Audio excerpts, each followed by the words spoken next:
Baik, sebelumnya, Assalamualaikum warahmatullahi wabarakatuh. Selamat pagi, siang, sore, atau malam pada Ibu Irani Khaironis, SIMT, sebagai dosen pengampu mata kuliah Sains Data. Pada kesempatan kali ini, kami dari kelompok 24 program studi informatika Universitas Siliwangi akan mempresentasikan proyek computer vision kami yang berjudul Lajur Vision Land Detection Confidence Dashboard. Sebelum mengenai materinya, izinkan kami memperkenalkan diri terlebih dahulu. Untuk dimulai dari saya Sapinasi Ulwan dengan ujung NPM 171. Di sini saya bertindak sebagai technical writer dan dokumentator. Kontribusi saya adalah menyusun seluruh dokumen laporan teknis dari bab 1 sampai bab 5 dan merancang skenario pengujian fungsional pada aplikasi kami. Mungkin dilanjut kepada rekan saya, Tito Anugrah Nurjaman. Silakan. Perkenalkan, nama saya Vito Anugrah Nurjaman, bertindak sebagai lead dashboard developer. Tanggung jawab saya adalah merancang arsitektur aplikasi menggunakan Streamlit, melakukan modulasi kode, dan mengintegrasikan model machine learning ke antar muka utama. Silakan ke rekan lainnya. Terima kasih Vito. Perkenalkan, nama saya Fajar Rizky Mulyana dengan ujung NPM 157. Saya di sini berperan sebagai data engineer. Kontribusi saya meliputi pengelolaan siklus data mulai dari akuisisi raw dataset to simple hingga memastikan data siap diproses tanpa adanya kebocoran data. Untuk dilanjutkan pada rekan saya. Oke, baik. Kalau saya Nopal Rifki Rahman, di sini saya bertindak sebagai data analis. Peran saya di proyek ini adalah melakukan eksplorasi data secara mendalam untuk menemukan pola spasial serta merancang tahapan pre-processing gambar bersama tim engineering. Dilanjutkan oleh rekan saya. Perkenalkan, nama saya Muhammad Abian Furkan selaku Machine Learning Engineer 1. Fokus utama saya adalah melakukan rekayasa fitur, mengekstrak nilai numerik dari gambar hasil deteksi garis, dan membangun model baseline. Untuk selanjutnya bisa dilanjutkan oleh rekan saya Muhammad Azhar. Baik, terima kasih Abian. Halo, nama saya Muhammad Azharuddin Ramadan, berperan sebagai Machine Learning Engineer 2. Tanggung jawab saya adalah menganalisis bobot keputusan model, fitur importance, melakukan optimasi, serta membangun lapisan keamanan validation layer pada input dashboard. Baik, terima kasih kepada rekan-rekan saya sudah memperkenalkan diri. Nah, lalu apa itu Lajur Vision? Lajur Vision merupakan proyek pengembangan dashboard interaktif untuk analisis tingkat kepercayaan pada deteksi garis lajur jalan. Proyek ini dikerjakan oleh 6 anggota tim dengan pembagian tugas yang jelas dan terstruktur. Mungkin untuk lebih detailnya lagi akan dijelaskan oleh rekan-rekan saya. Dipersilakan. Nah, baik, di sini saya akan menjelaskan latar belakang masalahnya. Saat ini, proses audit keselamatan jalan dan pengecekan kondisi marka jalan masih dilakukan secara manual. Pihak otoritas harus menerjunkan inspektur ke lapangan atau memutar ulang ribuan jam rekaman dashcam secara konvensional.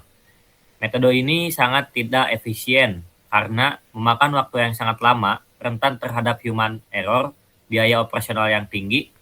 Nah, jadi kami di sini mengembangkan sistem otomatis berbasis machine learning yang mampu mendeteksi garis lajur sekaligus memberikan confidence level atau tingkat kepercayaan deteksi. Sistem ini akan sangat membantu auditor infrastruktur dalam memantau titik-titik jalan yang memerlukan perbaikan. Untuk selanjutnya bisa dijelaskan oleh rekan saya. Baik, terima kasih kepada Fajar. Di sini saya akan menjelaskan bagian metodologi overview. Di sini saya sebagai data analis akan menjelaskan gambaran metodologi kami. Proyek ini mengikuti pipeline standar machine learning dengan 5 tahap utama, yaitu ada data acquisition, mengunduh dan menyortir dataset to simple. Yang kedua ada pre-processing, konversi grayscale dan cropping ROI untuk fokus pada area jalan. Lalu ada exploratory data analysis, mengidentifikasi pola geometri dan karakteristik data. Lalu ada machine learning modeling, membandingkan dua algoritma, logistik, regresi, dan random forest. Lalu ada juga dashboard integrasi, mengintegrasikan model terbaik ke dalam aplikasi Streamlit yang interaktif. Setiap tahap dirancang untuk memastikan kualitas input data dan mengoptimalkan performa model deteksi. Untuk slide selanjutnya akan dijelaskan oleh rekan saya. Baik, terima kasih Nopal. Nah, kembali lagi bersama saya Fajar. Nah, untuk dataset kami menggunakan Too Simple Land Detection dataset dari Kaggle yang merupakan standar industri untuk penelitian computer vision. Dataset ini terdiri dari yang pertama, data identifikasi, yaitu frame JPG berresolusi tinggi dari kamera dashcam. Lalu ada data anotasi, file JSON berisi koordinat X, Y, posisi garis lajur. Karena dataset asli berukuran sangat besar, atau bisa dibilang belasan gigabyte, saya melakukan random sampling menjadi subset sekitar 1,5 gigabyte untuk efisiensi komputasi hardware tim kami. Saya juga menstruktur folder penyimpanan dengan pemisahan train set dan test set untuk mencegah data leak. Selain itu, saya mengkonfigurasi fungsi .stchange resource untuk mengoptimalkan penggunaan RAM saat loading data ke memori server. Untuk slide selanjutnya akan dijelaskan oleh Naufal kembali. Oke, baik. Terima kasih, Fajar. Di sini saya akan menjelaskan tahap pre-processing yang krusial. Kami melakukan 3 langkah utama. Yang pertama, data cleaning dan validasi. Memvalidasi file JSON untuk memastikan tidak ada koordinat yang hilang atau korup. Yang kedua, grayscale konversi. Mengubah citra RGB menjadi grayscale menggunakan OpenCV. Ini mereduksi kompleksitas dari 3 channel menjadi 1 channel, menonjolkan kontras antara marka terang dan aspal gelap.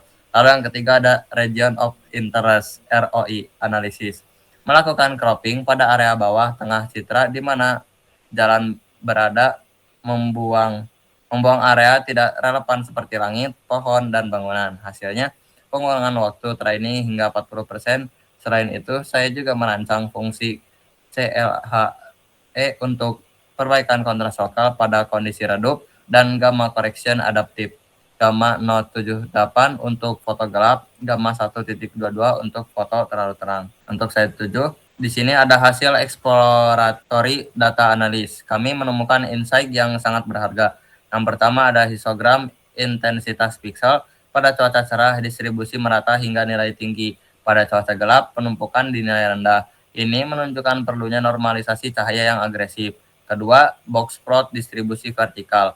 Mayoritas koordinat garis terkonsentrasi di area bawah citra. Outliers minimal di area atas memvalidasi keputusan ROI cropping kami. Yang ketiga, ada spatial heat map. Temuan penting. Agregasi ribuan koordinat membentuk pola geometris V-shape terbalik. Garis berkonvergensi ke satu vanishing point di horizon.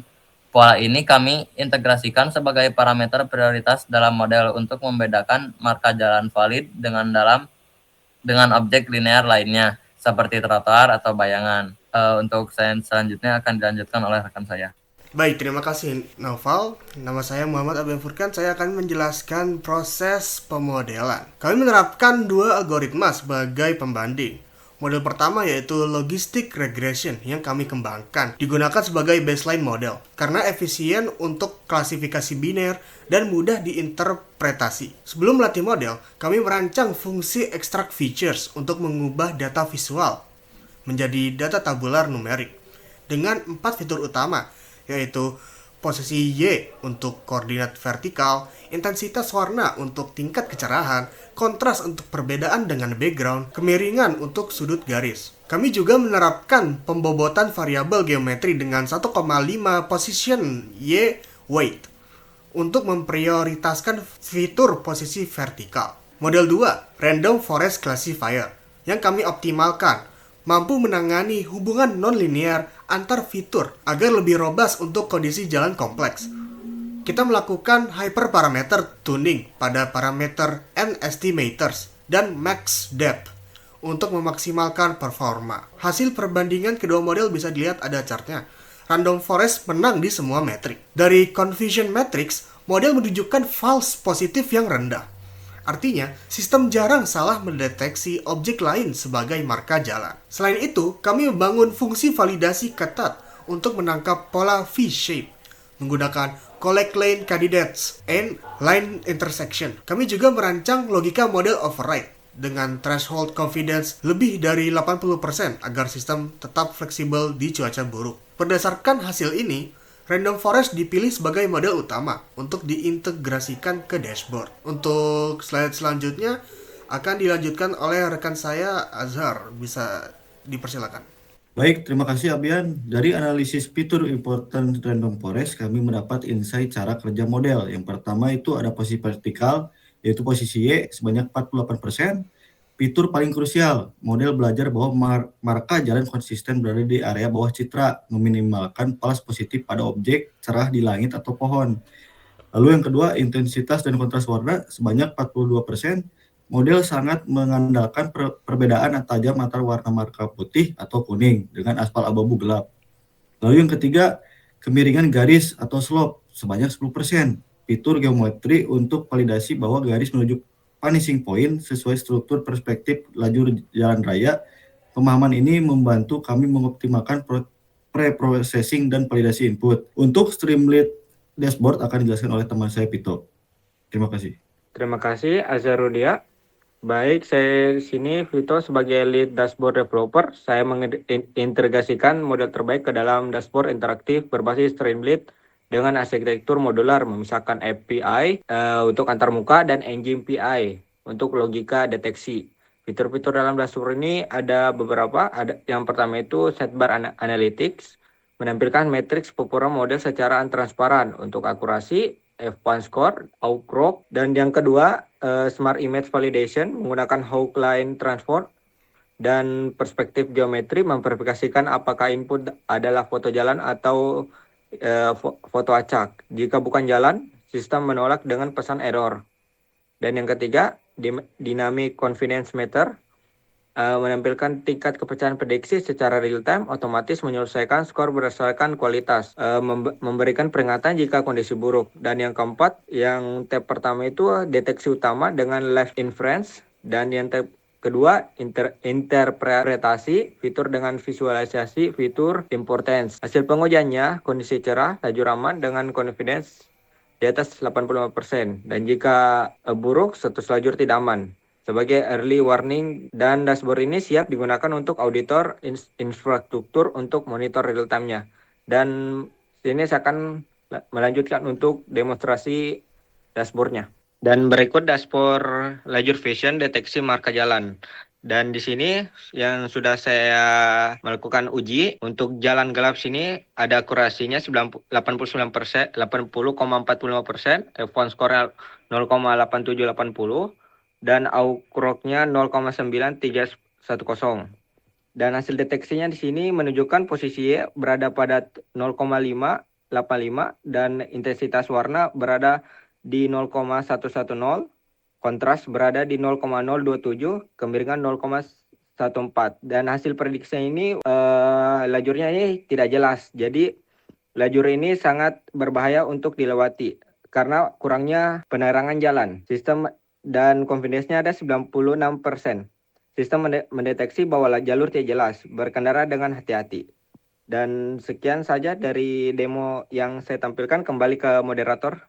Terima kasih pada Pito dan rekan-rekan saya yang lainnya telah menyampaikan presentasinya. Sebagai penutup, saya tutup dengan kesimpulan terlebih dahulu.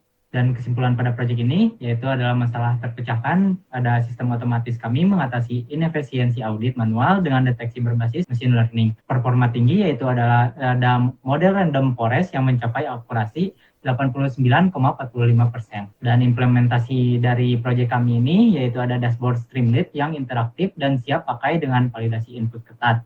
Dan kontribusi setiap anggota sangat sesuai dengan keahlian dari data engineering, pre-processing, modeling, hingga UI UX.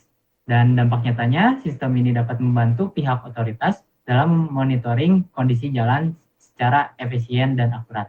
Dan untuk potensi pengembangannya ada integrasi dengan sistem dashcam real time, deployment ke cloud untuk akses multi-user, penambahan fitur deteksi kerusakan jalan.